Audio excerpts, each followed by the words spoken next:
It's a Guy Jeans podcast.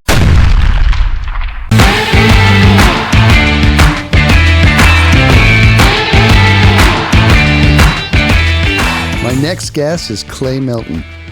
He's a blues rock prodigy, and you guys got to check him out, man. He's a ripping guitar player. He's got a killer voice, and he's only 27 years old. He started playing music live when he was 13 years old. He's got this killer raspy voice and wicked guitar licks, and he's grown up in the school of blues rock. Clay's recent release, Back to Blue, which was released in July of 2021, is being spun on more than 160 radio stations in the U.S. and abroad. As of August 21st, Roots Music, the #1 independent music chart in the world, ranks Clay on the blues rock charts with the #1 single in the world. That's pretty cool. He has played all over the place, and he's quickly establishing himself as a rising star, recently opening for Grand Funk Railroad and also Robert Cray and the platinum-selling artist Chris Daughtry. So, without further ado, here is Clay Melton. Clay, how you doing? Great, man. Thanks for having me on. You bet, man.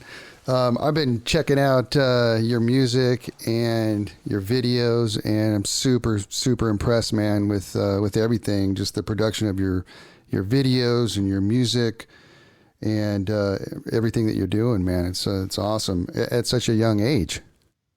Oh, thanks a lot, man. Appreciate that. I mean, you're only 27. Is that what it is? I'm 29 now. Oh, 29. Okay, cool. And did you start playing music when you were real young?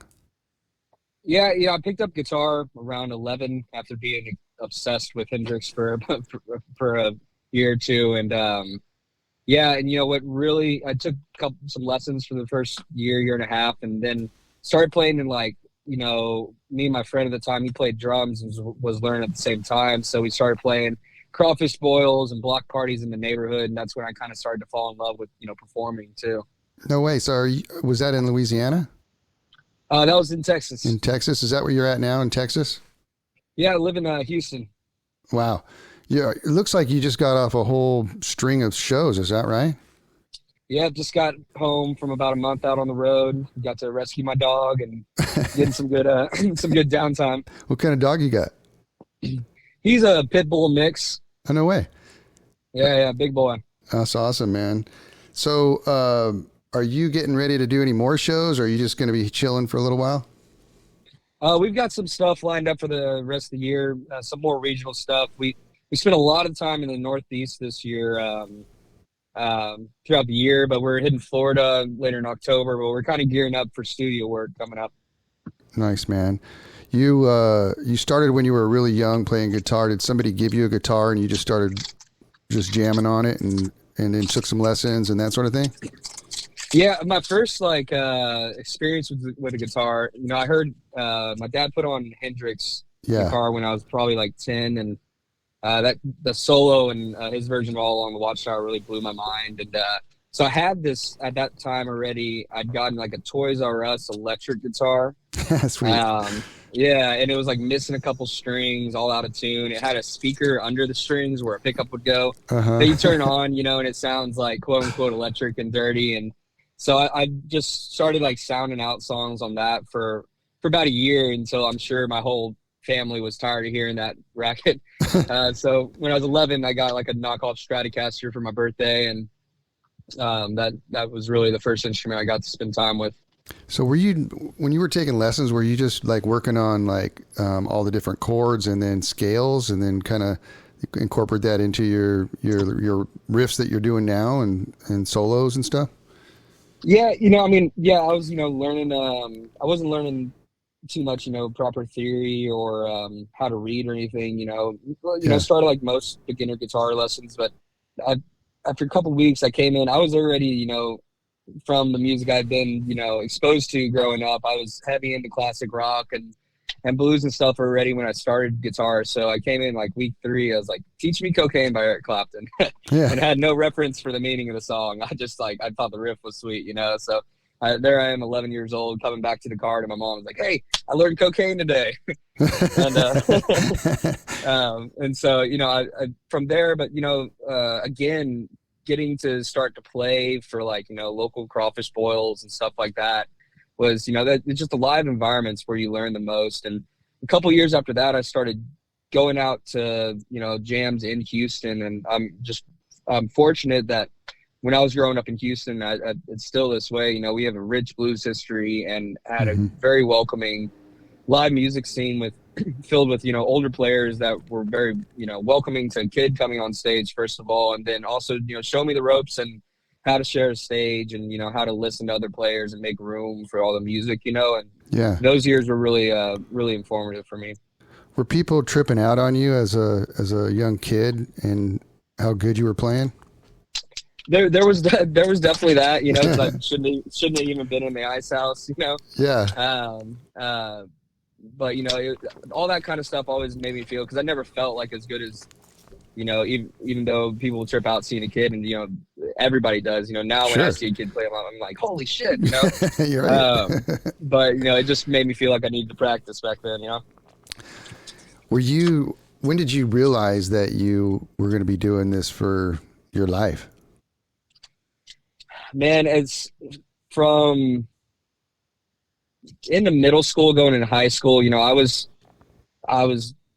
My life started changing ways to where I wasn't doing what a lot of my friends were doing. I was on the weekends and stuff, hanging out with friends. I was going and playing some ice house.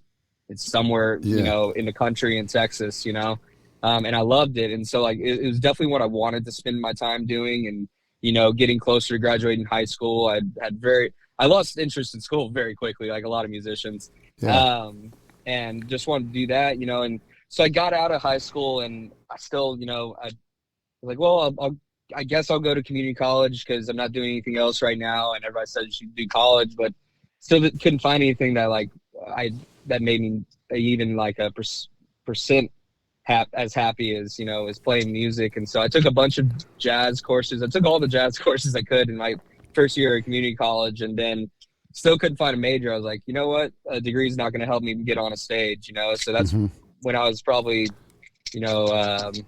20 or 21, I made the jump to full time and started teaching music locally and got to spend more time, working on everything music. And I'm so glad I made that choice then and not later. Did some of those jazz classes and help you with some of your music as well? For sure. Because I didn't just want to, take those courses just to, like, I genuinely like jazz and enjoyed listening to it and hearing improv and stuff. And, the one parallel, not being extreme music theory, for like blues players that grow up in classic rock, it's more of a feel thing, right? As people say, but being able to compound that with, the improv's kind of like school of thought with jazz and stuff, just kind of, I've always seen theory as something that unlocks doors, but they're definitely not rules that you have to abide by. They're kind of meant to be broken, right? Sure. And so it kind of expanded my options, it felt like. For sure. I guess so. Like when you're playing on stage, are you doing any improvising at all? Like, yeah. Sure. We arrange our songs to the song is what it's about, but within those songs, the solo sections are pretty much improv every night, and we try and leave some sections in certain tunes to where we really take a left turn every time, just to keep it fresh for ourselves. Sure. And not only for ourselves, but also to make it different for the audience every night. I feel like it makes it a more special experience for everybody in the room. Are you guys jamming sometimes and you're like looking at your bass player and drummer, hey, where's this going? Yeah. There's for all of us, because someone will try something and you're like, I'm going to hold this note until I know what's going on. Exactly. For sure. So are you writing songs with your band members? Or are you doing the writing, or how's that go down? These days it's way more collaborative than it was in the beginning, simply because I've had more of a steady lineup to where we've grown that way. Mm-hmm. It still, kind of starts where I bring a batch of songs in. But nowadays before I had a really consistent lineup, I would get a little more, intricate with the arrangements before I brought them to anybody. I'd program out the drums and things like that. But nowadays I kind of like to bring in a more raw idea, so I don't put any thoughts in the other players' heads before they get a chance to react to what's happening in the song, and it ends up being more interesting that way. It's just, more minds is always better, and people working with other musicians, things will happen that you'd never think to do yourself, So nowadays it's the kind of telltale sign is the songs that I bring in, if we are having enough fun jamming them to where we want to keep jamming them, the next practice. And then I'm like, all right, maybe this is something we should stick with and really try and make into something. Dude, some of those riffs that you're playing are so fat and like clever, man. And I mean, how do you come up with those? I mean, how's that go down? Like, are you just jamming and go, oh, that sounds cool, and you kind of make it up as you go, or is it something that you're hearing first? Yeah, it's still how it's kind of always was. Is all the songs typically start with just me sitting down with the guitar. A lot of times just acoustic, so I don't get too lost in why does this fuzz sound like shit and stuff like that. You know? Yeah. But obviously with home recording capabilities having grown so much, when I first started writing songs, I was writing on a Tascam multi-track, recorder. Yeah, sure. And really doing it just kind of old school, and so it's fun to explore. I love working in the studio, just in a different way. The live environment has been what's kind of driven our creative process a lot in the last 7 years. Is like, how do we get these recordings to kind of showcase and like really feel like what's happening whenever we just get into a room together, So I'd like to keep it honest in the fact that we are a 3-piece, and that's what when people come to the show live, that's what they're seeing. So we like to live within those kind of boundaries, because like if we can make it work as a 3-piece, whatever the arrangement is, it's like, all right, we got the fundamentals working. Now we can get kind of experimental and see how far we can push the envelope with just the three of us, Yeah. I've always tripped out on how a 3-piece can make a band's, it can sound so fat. You know what I mean? Yeah. I mean, for you guys to be a 3-piece, I'm sitting there listening to you going, how do they get that sound is so fat? You know what I mean? It's incredible. It's kind of like, the band, The Police, how their sound is so fat as well. And I was thinking to myself, if I went to one of your shows and I was in the audience, I would be like, holy shit, this is a fat sound, man. And, get ready. And I would explain that. I would explain to people listening too, like to definitely go, and check out your videos and your albums and stuff, just to see somebody new that hasn't seen you, it's really good stuff. Y'all go ahead. Go ahead. One of the songs, I guess, is this song that you're doing is called Back to Blue. Is that like probably your most popular song, you think? Back to Blue did very well. Yeah, it's you know how it goes. Being in a band, putting out music, you never know what people are going to react to and how. Right, huh? Yeah, for sure. Because that's a slower song, but it was like one of the impetus tracks of that kind of recording phase, and so it's always interesting to see what people react to. And after Back to Blue, we put out a live album. Live in Texas. Yeah. And that was a really interesting kind of mission, because it was our first release where, like, during the pandemic, we worked on and recorded Back to Blue, but then the live album was really like, the recording of that was one of our first performances back out since things started opening up again. And it was also, we debuted a lot of new material that hadn't been recorded on an album previously. So we introed it to our fans, as a live track. And part of that was just for the fun of, I've always enjoyed, listening to a band that I fell in love with their recorded album, and then hearing the live version, you get to appreciate the different nuances and how the band's playing it live that night. So I wanted to try and take some of that and do the opposite, really, and present it live, because like I said before, we were trying to capture that live sound. So what better way to do it than just to record it live, right? Yeah, for sure. And then, we toured that album for that year, and in 2022, I'm sorry. And and got, a lot of feedback on the road from fans as far as what they responded to in the crowd, and what they were Yeah. excited about. And that's what kind of led us to record Runner in the studio after the Live in Texas album. And you listen to those two versions and there's massive differences. Mm-hmm. And so it's kind of, full circle for the process of the Live in Texas is bringing some of those new songs that were introduced live into the studio world.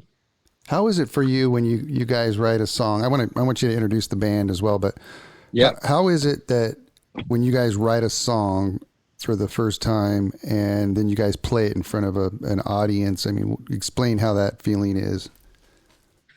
It's always different, because Yeah. every song, like, some things make sense right away, some things take time, Yeah. and just talking about the general like fatness of our three-piece and how three-piece can achieve that. It's all about the foundation and the rhythm section, man. And so I've been lucky to have Zach Grinnell on drums. He joined for our first debut album in 2017, and has stuck with me since, and he's just fantastic. The first time I talked to him on the phone, I was just asking him about his influences and stuff, and he said, "Man, I like John Bonham, like to hit the shit out of my drums, and I just want to play rock and roll." I was like, "Man, you sound perfect. We're gonna get along," and we have. He's been great, and he really does hit the shit out of those drums, and it adds to the sound, man. And the on bass is Zachary Cox, and I've actually known Zachary since middle school, and we played in some other like hard rock bands in like high school. And he joined the group about 2 years ago on bass, and he's a fantastic multi-instrumentalist and guitarist first, which I love the perspective of having a guitarist playing bass, because he gets the objective of the three-piece, he gets the relationship of what bass does in this kind of group, but then he knows where my head's going with guitar whenever I'm introducing something or trying something. So it's just a fantastic group. So when we write now, we have a big policy of we'd rather try a new idea, even if everybody doesn't agree it's the right idea, rather than talk about why it's not the right idea, Yeah. Because it's just the music is so honest, and right away when you hear something if it's working or not, Right. And so that kind of mindset has kept us, I think, creating like frequently and creating with more ease rather than it's just taking ego out of it, and it's Nice. just about what's working for the song. It's nice to have bandmates like that, where you guys can all work together and create without the ego and create cool stuff, huh? It's crucial, man. Yeah. Have you guys writing songs? Like sometimes, I've talked to other songwriters in the past that, sometimes the songs just come together like really fast, and those are like some of your best songs. And then some songs, it just seems like you're just trying to figure it out and it's just not working, but it does work eventually. Does that happen for you guys? 100%. Yeah. It'd be nice if they were all fast, right? But it's a labor of love. And that's kind of how I view studio work versus, live has always been the biggest payoff to me. Like I get the most from it, and like, so all of our efforts have been like, let's get this music together so we can take it out on the road. Yeah. And then, the studio, there's just as much gratification. It's a little more delayed, and it's a lot more kind of just, it's more of a labor of love, like getting to that place to where you're happy with the recording. But it's also something that's been important to me from our first record is committing to, putting your music out there. I think that's important for new artists or artists that haven't released anything yet. Is it's never going to be done. It's never going to be perfect to you, Yeah. But I think maybe it's Rick Rubin that says this, one of the great producers, but just how, recordings are like a snapshot in time, and that song's never done growing. It's always going to continue to grow as long as you play it, so you got to look at your recording instances like that. Now, that's not to say we haven't worked on a recording for a long time and then never released it, because sometimes it's just not right at that moment, or, that song wasn't what you thought it was, Yeah. It's kind of like you can sit there and polish a turd, as they call it. But it's all about the fundamentals of the song. And that's kind of also why nowadays I'm just bringing more raw ideas rather than fully produced demos, to just make sure that the bones are healthy and fundamentally great before we, spend hours and hours and hours trying to make it what we think it should be. And you've worked with Grammy winner Danny Jones, who's done Stevie Ray Vaughan, Patti LaBelle, and Etta James. Is that right? Yeah, Danny's the man. So what's it like working with him? Awesome. He's a drummer as well. Uh-huh. He was basically the head engineer at C Saint Studios, which was Alan Toussaint's studio in New Orleans for years. And so he saw so many bands and like groups and artists that, I've idolized growing up, because I just love all the music out of New Orleans and jazz and funk and stuff like that. And, but, he's a drum instructor too. And so he's a great encourager in the studio. And also I love working with people that understand drums, because rhythm is so important, Yeah. And so to be able to translate his skills as a percussionist and producer into how does that build this guitar part we're trying to lay down, Mm-hmm. I love the perspective of a drummer. And that's something everybody in the group thinks about a lot, is what's happening rhythmically, rather than just everybody playing their individual instruments. Yeah. Granted, I'm sure our drummer gets tired of us scatting at him. You guys mellow out. Yeah. Yeah. What makes a great producer, do you think? I think it's that. I think it's being able to encourage, but call it like it is, keeping it real. And also, I've worked with a multitude of great producers. Mm-hmm. And as a vocalist, it's super important as far as how that workflow goes in the vocal booth. Because, as a singer, you get so caught up in the smallest things of how you're saying something that it's easy to lose picture of like, is this the right melody, or could there be something better? Because you're really just trying to nail what you think is right, Yeah. So I just think it's driving the ship, being able to keep the whole picture in view while encouraging one specific, aspect of that song at a time. What advice can you give, singers while they're in the booth and they're trying to, get that tone or get that feeling, which a lot of it is, I believe, right? Just trying to get that feeling inside the vocal booth. I mean, what advice could you give them as they're trying to lay down those tracks?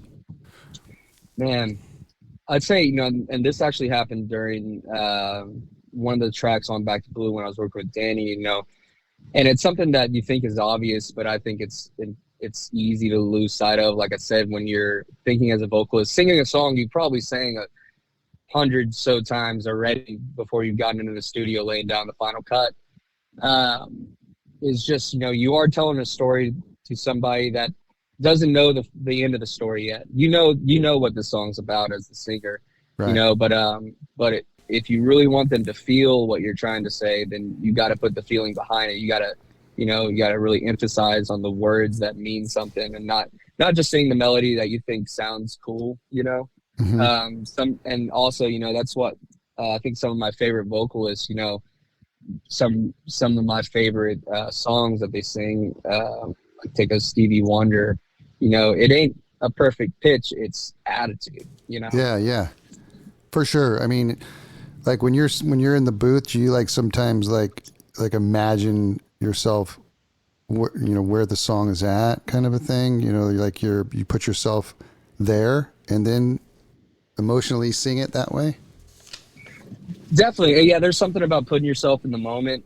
Yeah. I also have this weird visual in my head sometimes. Yeah. That kind of looks like, like those visualizers for audio where, it hears a wave and there's a line in the middle and it sends waves up and down, right? Yeah. Just like any kind of visualizer.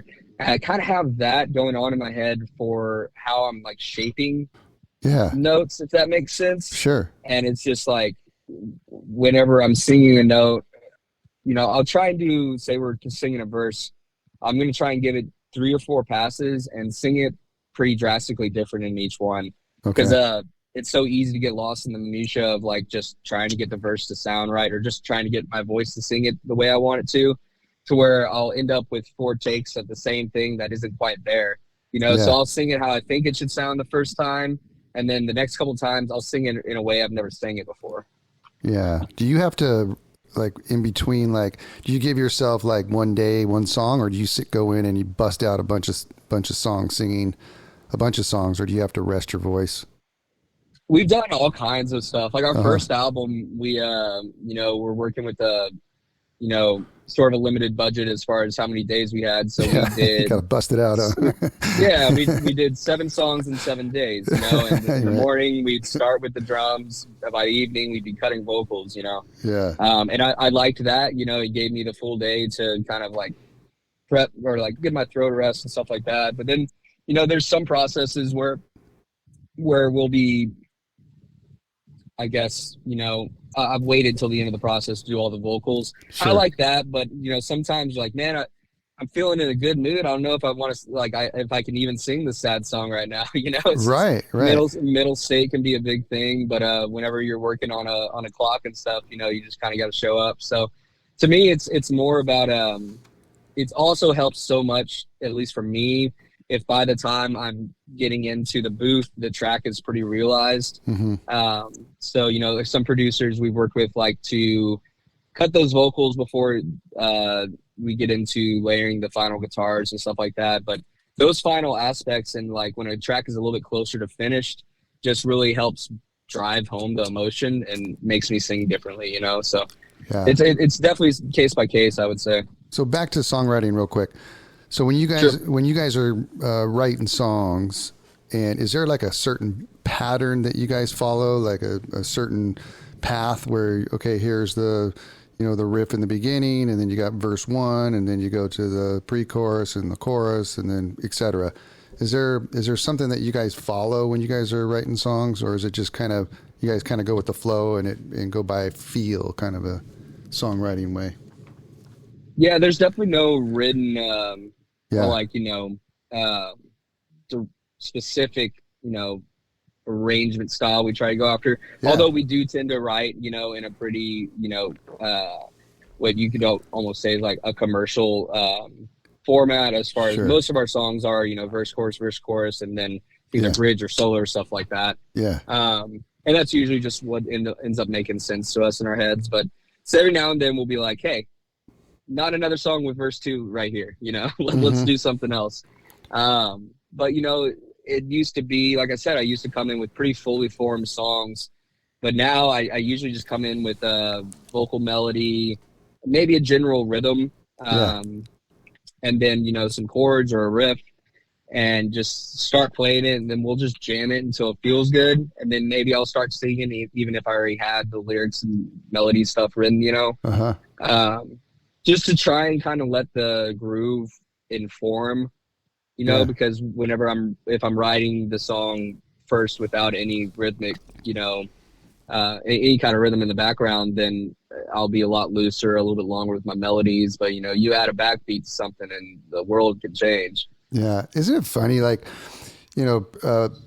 people, fans, some fans know, but I mean, they have no idea what goes into, sometimes writing a song and what it takes and the creative process. They just see the final polished thing when you're up on stage, Yeah. I mean, the sweat and grind, in the practice room and rehearsing and all that kind of stuff. They just don't see it, right? Yeah. You're like, hope you like it. Right. Yeah, exactly. Oh, totally, man.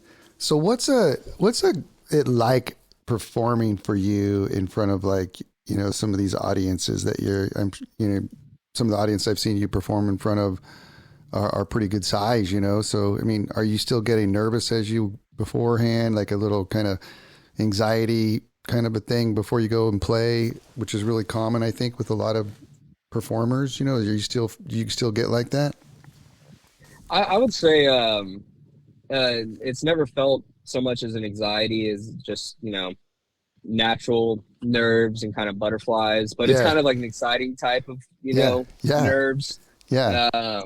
I'd say more than anything, it's usually like, this is kind of silly to say, but, now that we've been touring more, we do less in our home town in Houston. And so, when we do those, there's a lot more lead up to the promotion. There's just so much more lead up than like touring, it's like next show. Yeah. And even though it's, a crowd full of a lot of people that, friends and everything like that, maybe it's that, there's a different level of intimacy with the people in the crowd in our hometown shows. Like in the weeks leading up, I'll be like, man, I just hope this is better than the last show they saw, Yeah. And so those are like the shows nowadays where I find myself like maybe like getting in my head more. But honestly, every time there's a good crowd, it's just exciting. Yeah. What's the feeling for you like when the crowd is totally into it, man? And like, is it a really good high that you're feeling, or is it hard for you to come down after you come off stage? What's that like? Oh yeah, those shows are definitely there's definitely that adrenaline rush, and then later on we're still wrapping our own cables up, and so that brings you down to earth pretty quick. Yeah, right. For sure. Isn't that a great feeling though, huh? Oh, it's great. It's something that all of us, I think, I said earlier, like the live aspect has always been the biggest payoff for me personally, just as far as the excitement and the gratification and stuff like that. And I feel like the whole band feels that way. And so I just, when the crowd's getting into it, just it makes you get into it as a performer more, for sure. And it's a great feeling, Dude, it's fun to watch you perform for sure. What's the craziest thing that's ever happened to you, man? Like when you're performing or getting ready to perform or anything? Is there any crazy stories that you can share? Man, there's so many things. It's like, yeah. And you know what? It's usually stuff that's like outside of the stage or the music stage. It's usually stuff that's like, oh, our like generator just blew up and now let's go play a show and forget about that till after the show, Right. That and just the traveling. But I was trying to think of one on stage though.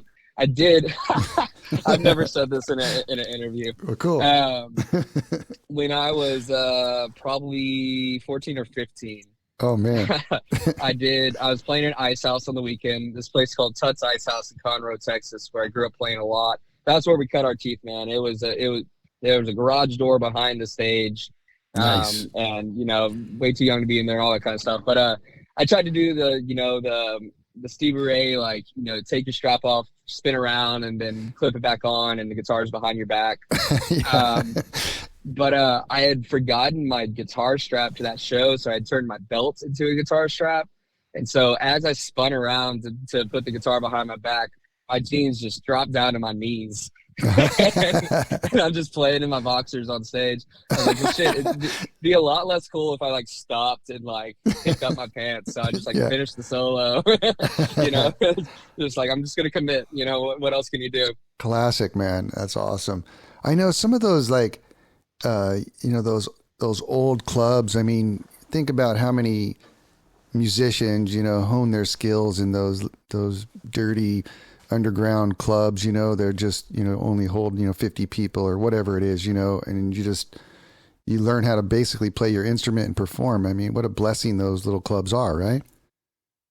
Oh yeah, I mean, it was extremely formative and just and also like grew my love for the grind, because they're not glamorous. You're doing everything yourself. Yeah. It's sweaty. There's no green room. There's no water, and so, but like, I also just, I don't know. I liked the smell of a smoky bar from the first time I stepped into one, There was just something about it. I was like, wow, this is where the OGs cut their teeth too. Absolutely. This is, there's nothing fancy about it. And I think it's good.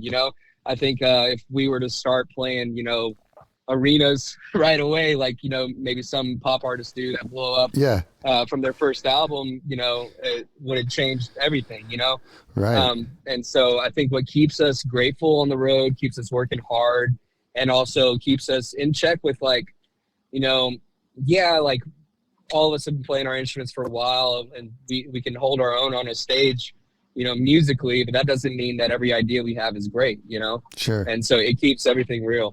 You guys have opened up for some big bands, man. Grand Funk Railroad and Daughtry. I mean, what was that like? Man, those experiences are always wild. Those are like big crowds, huh? Yeah, yeah. Those are definitely the ones where you like, there's some in between some songs where you look at the rest of the band and everybody's got this holy shit face on. Exactly. Yeah. Yeah. Right on. Grand Funk is like one of those bands, like, I was listening to them growing up, being huge into classic rock. And so like watching them do their thing, you're just like, is another perspective, just like, wow, they've been doing this for decades and they're just so on top of it and so great at connecting with the audience. And you just learn a lot just watching them do their thing. For sure. What was Daughtry like? Well, first off, super, super nice human being. Didn't have to give us the time of day, but was happy to, and very tight band, Yeah. And it's cool, that's kind of like, I was just talking about artists, that, he had been a musician long before he was ever on, I think he was on American Idol. Yeah. Yeah. One of those. Yeah. And so, he knew he was a real deal before then, but, to see that, even past all that success, that down to earth and that the band was still, focused on the things that matter, is pretty, inspiring. That's cool, man. So what's in the future for you, for your band? You got a new album and stuff coming out? Yeah. So, these last two, singles that we put out this year were our first, like, in the studio, quote unquote, songs. I say that because we recorded them just in my living room in Houston, and sent them off to our producer, Sebastian Cure. And I met him back in 2016, and we've worked together on several projects since then. And he actually introduced me to our current drummer, Zach Rindle. And so we're all great friends. But during the pandemic, he moved back to his home in Barranquilla, Colombia, where he's originally from, and built out this awesome studio. And he's been trying to get us down there since he put it together. And so we're finally heading down there towards the end of the year and going to put together all our music for next year's releases. And, I think it's going to be a real special project, just given kind of, I think musically where the band is at right now. Yeah. And in addition to working, what's a beautiful place with, new people, new experiences. And I'd love to get some maybe Latin percussion or Latin brass incorporated into the project. Some local musicians down there and just try some things, Have you been out to California yet? Long time ago, but we haven't been out with this current iteration of the band. Yeah. You'd kill it, man. Mostly just because it takes a day to get out of Texas going west. Right. Yeah. But you'd kill it, man. There's so many blues festivals and stuff, and blues rock festivals all over the place, and you would do really, really well. Nice. Yeah. I love spending time out there. Yeah. So where can people find you? Like your handles and stuff. Yeah. Go ahead and give that information. We're, all on all the social media. It's just Clay Melton Music. And then all of our tour dates, merch, and music is all on claymelton.com. Oh, that's easy, huh? Oh, yeah. All right on, man. Hey, Clay, man, thanks for being on my podcast, and I wish you way more success in the future. And I'm a fan now, man, so thank you very much, buddy. I appreciate it, man. Yeah, man. Talk soon. Cheers.